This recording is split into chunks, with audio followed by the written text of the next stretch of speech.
Hey everyone, it's Kevin Sharp, today joined by writer Brian Bendis, who has a new book out called Masterpiece from Dark Horse Comics, where he reteams with artist Alex Maleev.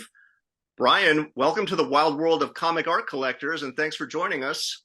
Oh, how dare you, Kevin? How dare you put me in this position? I've got a bunch of children. I got six full-time jobs, and you hit me just randomly out of the blue, just text me, hey, pick your favorite piece of comic art, and then we'll talk about it. Just go ahead, just go pick that out. That's no big deal. That won't send your ADHD and undiagnosed learning disabilities into a spiral of discombobulation. But so that's what happens. He emails a bunch of comic book nerds who are already holding on to reality by the thinnest of threads and goes, "Hey, pick out a piece of art." It's like, "Hey, pick out a song." You can't like one song that speaks to you. So this was upsetting to me that I was offered this because I immediately went. I For those who get the reference, I turned into John Cusack's character in High Fidelity when asked to make his top five list of the top five favorite songs. It went top five pop songs, top five best breaking up songs, top five apocalypse songs. I mean, you can't just say top five. Top five what? So that's what happened to me on this journey. And then it doubled up because I was Googling things and I came across an article from 2018 about the like 100 best pages in comics history. And it was an excellent list, a wonderful list, covered everything. But what it did was just accentuate, oh, any one of these 100 is a perfect answer. So then I'm deep in a spiral and looking at what a lot of my peers would recommend, which is like, all the stuff we grew up rattled with. I thought the best thing I could do is really focus on something that is definitely like a page from this generation, a page that hasn't been talked about in 4,000 essays on the YouTube, all of which deserve it, but something that hasn't been talked about at great length, and a page that also spoke to me personally. That can be very different for comic book creators because comic creators have, by all definition, a very different relationship to all of this than your casual reader. Our passions are deep. What we love is very can be very minuscule and blown out to be a very like the tiniest thing in a piece of art can become the totality of our personality. And so I thought about that at great length, and I went into some of the modern artists that speak to me in a great length. The problem is a lot of them I've worked with. That cut out a lot of my favorite artists because I do work with a lot of my favorite artists, right? So it took it down to a handful of people that I admire a great deal from afar. And then it came down to like this one piece of artwork. It really did settle down to like one piece. Again, this talks about a little bit of privilege in that I know a lot of comic creators. And when you know a lot of comic creators and you've been in business for a while, we share amongst each other ahead of time. Particularly when we're on the edge of, is this anything? Like when you're a creator creating something brand new or creating something that isn't the way it's been done before, and you're like, oh boy, I hope this is a thing. Your friends in your peer group and your other creators can be very helpful into cheering you on. I was excited to have you as a guest because, as somebody who's been both an artist and a writer on your professional journey, as somebody who's laid the lines down on the page and also been the recipient when a script of yours is realized by an artist, I was especially curious to see what you would choose. The other thing too is that, and this is a lot of collaborators in a lot of different fields. Even if you're not in a creative field, you'll know this feeling when you're working with other creators or other collaborators on a project, and someone next to you kicks ass. It's like a jolt of electricity, and it's a endorphin rush, and it's all of those things. And when I became a comic book writer, and you're right, I was a writer and artist, and then when I became a comic book writer, and then art would come in, and then my every morning would be one of my favorite artists handing in a piece of art that no one's seen yet. It's like you're seeing it first, and it's something maybe you thought of, like maybe like you inspired the idea, or you, as they say, you like you pulled the trigger on it. You made this happen. So this idea of art coming in all the time has been a defining thing in my life. I'm addicted to art coming into my email. Like it happens all the time. When people ask why you write so much shit, it's because I'm addicted to the art coming in. So this feeling of people sending me art is an addiction that I have. It's a safe one. No one gets hurt. I don't have to go to rehab. This is where my addiction kicks in.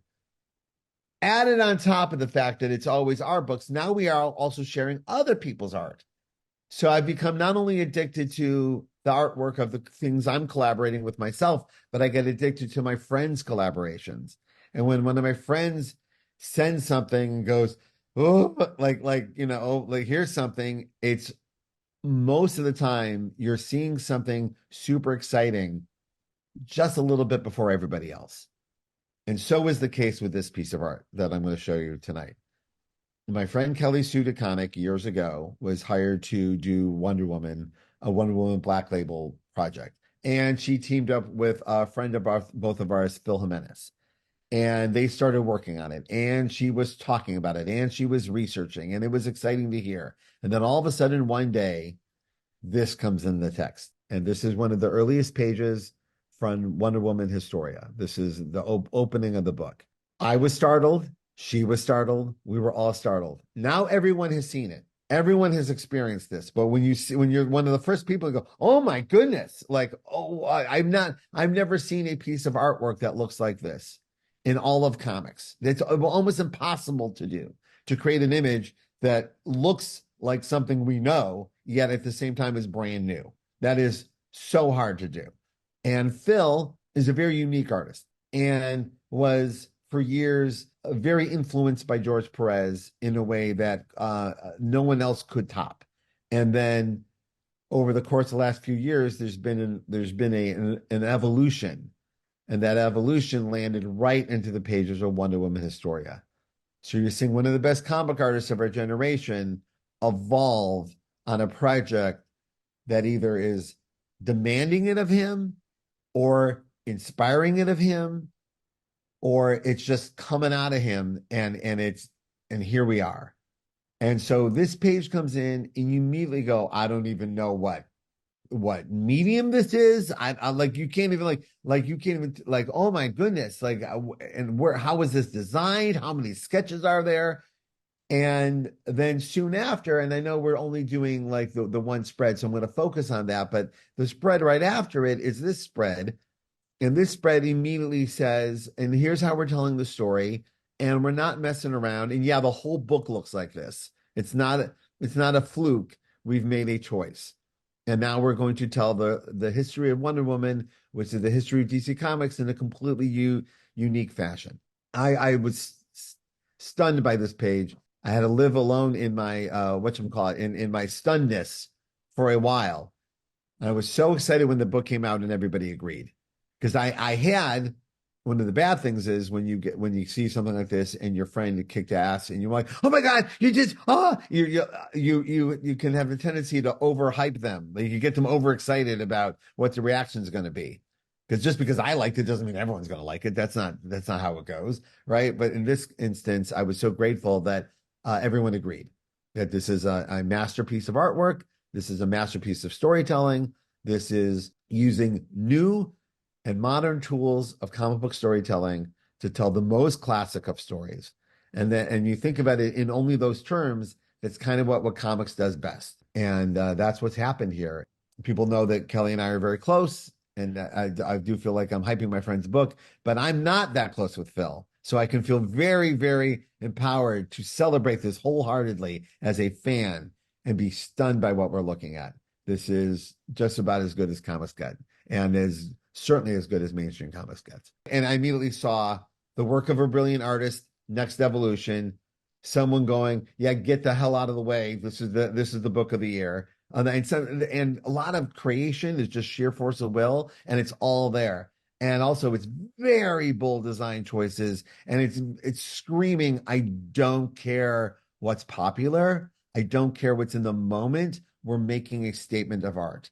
And this is what we talk to our students about. Don't worry about what's going on in the mainstream. Don't worry what's hot in the moment. Just do you. Just do what's in your heart. And by doing so, you literally can't go wrong. You can't go wrong. And that's what, and Phil's choices here are a perfect example of that. The design, the line work, the color work, the page layout, and no easy choices are being made here.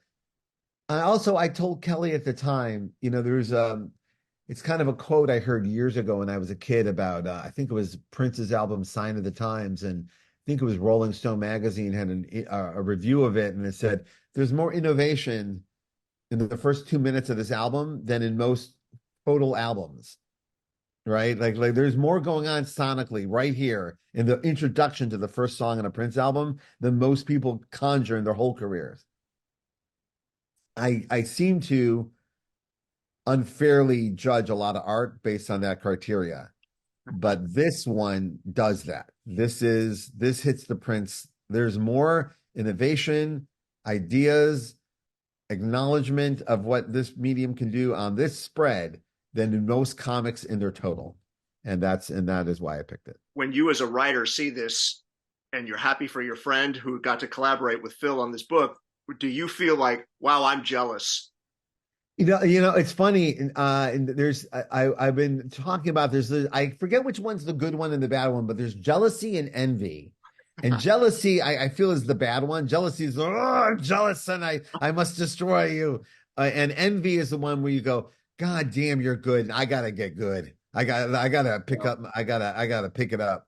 And when I see stuff like this, not just from Kelly, which often happens with Kelly, but when I see something like this, it just makes me go, oh yeah, get to work. But with the knowledge of I couldn't do this. I know what I do, and I know where my passions are and what my likes are and where my research takes me. And while Kelly was designing this and developing it, and I was like, yeah, I would never have this take. I would never think of these thoughts. I mean, I even had this with Kelly when I saw her.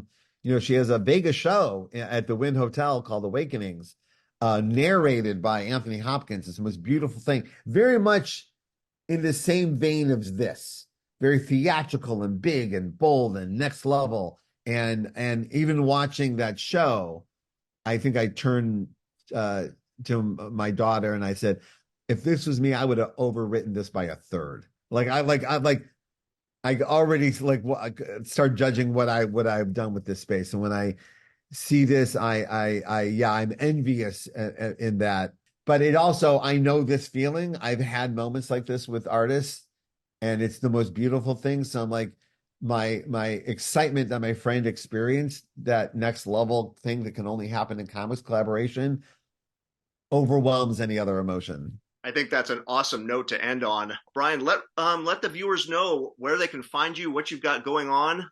I know Masterpiece is just getting going, but what else would you like to send people We to? have a Masterpiece. It debuts right now at Dark Horse Comics. It's part of our line of Jinx World books, which includes Powers and Scarlet and The Ones and all the other titles that we're doing at Dark Horse. And we're so happy that we get to make new creator-owned comics for you. But if you did like the sound of this nonsense, please find me on Substack, where we have classes. We have literally 30 classes and behind the scenes looks at all the creations that we've done. And we talk about comics with this amount of passion. Thank you again for joining us.